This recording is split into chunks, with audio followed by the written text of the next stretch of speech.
Picture this. It's just after midnight, a summer storm. You're standing on top of a massive dam in central China, water rising around your ankles, then your knees, then your waist. You and 100 other workers are stacking sandbags in pure darkness. And then, the rain stops. The clouds break apart. You look up, and you see stars. Someone laughs. Someone shouts, "We made it!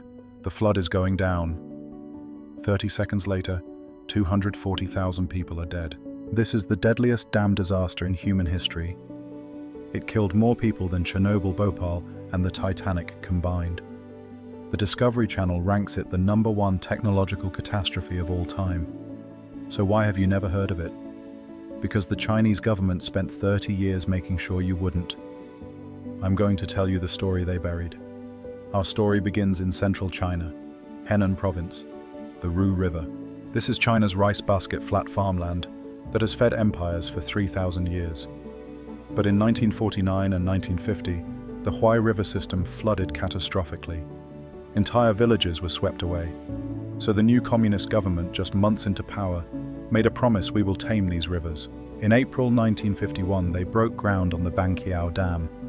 With Soviet engineers leading the design, it was finished in just 14 months. 24 meters tall, a clay core wrapped in a sand shell, 5 sluice gates to release water, but almost immediately, cracks started showing up in the structure.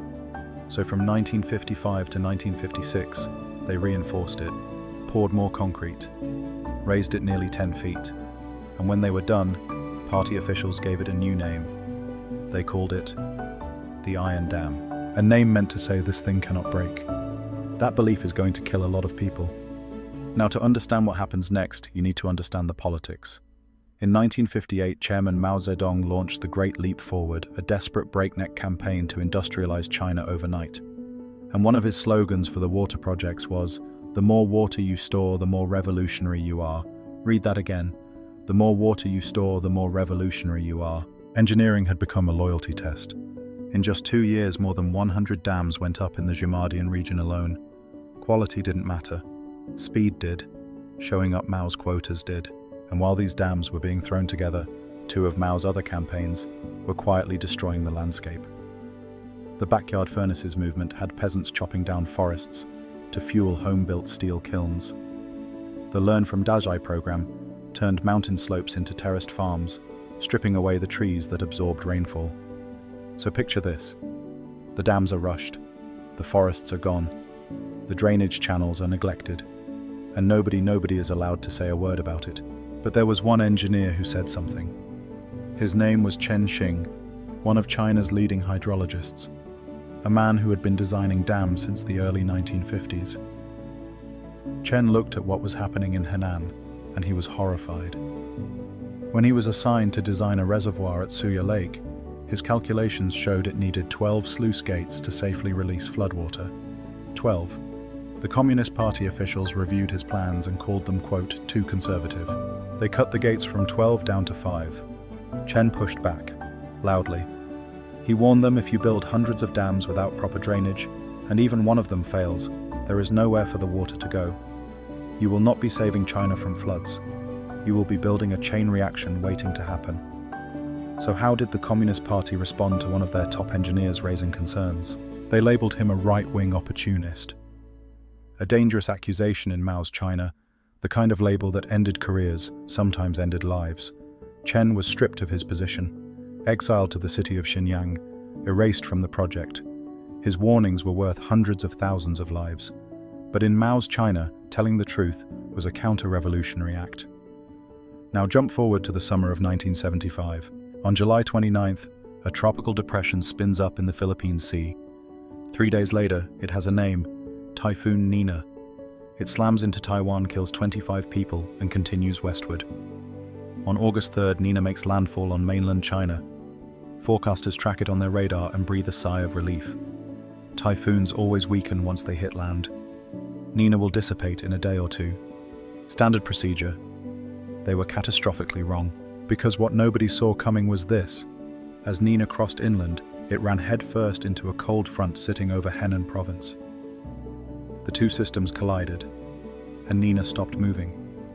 It just parked itself directly over the Banqiao Dam region, and it started raining.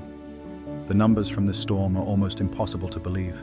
830 millimeters of rain in 6 hours over 32 inches. That's a world record for 6-hour rainfall. It still stands today, more than 50 years later. 1,060 millimeters in 24 hours, more than the region's entire annual rainfall in a single day. The Banqiao Dam was designed to handle a storm that should happen once in 1,000 years. Typhoon Nina was a once in 2,000 years event. Twice the design limit, then twice again. Oh, and Beijing's official forecast for this storm, they had predicted 100 millimeters of rain. They were off by a factor of 10. August 5th. The rain begins. Within hours, the Banqiao Reservoir is at 107 meters, almost full. August 6th. The phone exchange building floods. Communication is cut. The dam operators are now blind, no contact with weather stations, no contact with Beijing. Local officials send a desperate request to open the sluice gates. Permission is denied. The downstream villages are already flooding. And besides, everyone knows the iron dam can't break. August 7th, 4 in the afternoon. The third wave of rain begins. 13 straight hours of downpour. 9:30 p.m. A People's Liberation Army unit stationed on the dam sends an emergency telegram: dam failure imminent. The telegram never reaches anyone. Just after midnight on August 8, 1975, the upstream Shimantan Dam fails. At Banqiao, workers are forming a human chain across the top of the dam. They're piling sandbags in waist-deep water in pitch darkness with rain pounding their faces. And then, something strange happens. At 1 in the morning, the rain stops, just stops. The clouds break apart. And for the first time in 3 days, the workers can see the sky. They see stars. One of them laughs in pure relief. He shouts to the others, "The water is going down. The flood is retreating." 3 seconds later, a sound. A survivor would later describe it as, quote, "the sky collapsing and the earth cracking."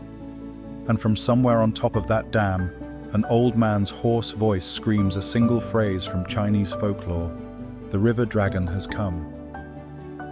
Banqiao Dam doesn't just break, it disintegrates. A wall of water somewhere between 3 and 10 meters tall, 6 to 12 kilometers wide, surges down the valley at 50 kilometers an hour. In 6 hours, 700 million cubic meters of water explode out of that reservoir. Let me put that number in perspective. That's the equivalent of 280,000 Olympic swimming pools released in 6 hours. And then the chain reaction starts. Banqiao smashes into the next dam downstream. That dam fails.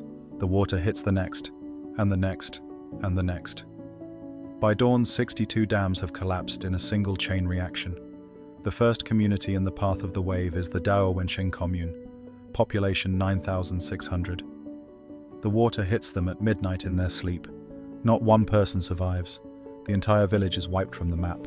By morning, 12,000 square kilometers are underwater, an area roughly the size of the US state of Connecticut. An area the size of a small country was erased in 6 hours. But this was only the beginning of the tragedy. When the rain finally stopped on August 9th, the survivors faced something they hadn't imagined. Because the Communist Party had built so many dams and destroyed so many natural drainage channels, the floodwater had nowhere to go. It just sat there. A massive, stagnant lake of debris, livestock carcasses, and human bodies. 1.1 million people were trapped, clinging to rooftops, balanced on tree branches, some for 10 days without food. The Chinese Air Force tried to help. They dropped emergency food packages from the sky, but 50 to 60% of those packages landed in contaminated water. People who survived the flood now starved, waiting for help. Some ate dead pigs they pulled from the water. Some stripped tree leaves down to bare branches. Then the diseases came. In just one county, Runan County, 320,000 people out of a population of 500,000 fell ill. Dysentery, typhoid fever, hepatitis, malaria, encephalitis. And here's the number nobody likes to talk about. The flood killed tens of thousands of people, but the diseases and the famine that followed killed an estimated 145,000 more. The disaster after the disaster was deadlier than the dam break itself. Now here's where this story takes a much darker turn. Pull up the Henan Daily newspaper from August 1975. Go ahead, it's archived. You can read it. What you'll find are inspiring stories. Headlines about the heroic People's Liberation Army battling floodwaters. Articles praising local villagers for protecting smaller dams nearby. Photos of soldiers stacking sandbags. Slogans about resilience. What you will not find anywhere in the official Chinese press is the name Banqiao, or Shimantan, or any mention that 200,000 people might have just died. It is as if the disaster never happened. Months later, behind closed doors, China's Minister of Water Resources, a woman named Qian Zhengying, gave a speech to senior officials. She said, and I quote, "Responsibility for the collapse of the Banqiao and Shimantan dams lies with the Ministry of Water Resources. I personally must shoulder the principal responsibility. We did not do a good job." A confession. From the very top. That confession was never made public. So how do you erase the deaths of 240,000 people from history? Turns out, if you're patient enough, it's easier than you'd think. Let me walk you through 3 decades of erasure, year by year. 1975. Total media blackout. Chinese journalists are forbidden from filing reports. Foreign correspondents are blocked from the entire region. 1979. The Ministry of Water Resources writes a detailed internal investigation. It is classified, locked in a filing cabinet, never released. 1987. 8 senior members of China's top political advisory body, high-ranking officials with security clearance, finally published the real number in a book about a different topic. The number is 230,000 dead. The book is restricted from circulation. 1989. The ministry quietly publishes its own internal study admitting 85,600 deaths. The print run 1,500 copies. That's it. No reprints. Almost nobody reads it. And then, in 1992, something strange happens. Right before the Chinese National People's Congress votes on the Three Gorges Dam, about to become the largest dam in human history, the official death toll for Banqiao is quietly revised. Down. From 85,600 to 26,000. A footnote in the new edition simply states, the previous figure was an error. No further explanation. Why? Why revise it down at that exact moment? Because if Chinese citizens believed a smaller dam had killed 230,000 people, they would never approve the largest dam ever built. So the math had to change. History got rewritten to make a politically useful future possible. 1995. Human Rights Watch publishes a damning report. The world starts to learn quietly in academic circles. 2005. Exactly 30 years after the disaster, the Chinese government finally declassifies the original documents. That same year, the Discovery Channel ranks Banqiao the #1 technological catastrophe in human history. Above Chernobyl, above everything. So what happened to Chen Xing, the engineer who tried to warn them? 5 days after the disaster, the Communist Party flew him in by military helicopter to help fix the catastrophe he had predicted 17 years earlier. He spent the rest of his career rebuilding the dams that should have been built correctly the first time. They never apologized. They never gave him credit. They never even told the public that he had been right. There's a name for this. In ancient Greek mythology, Cassandra was a prophet cursed to always tell the truth and to never be believed. Chen Xing was Cassandra in real life.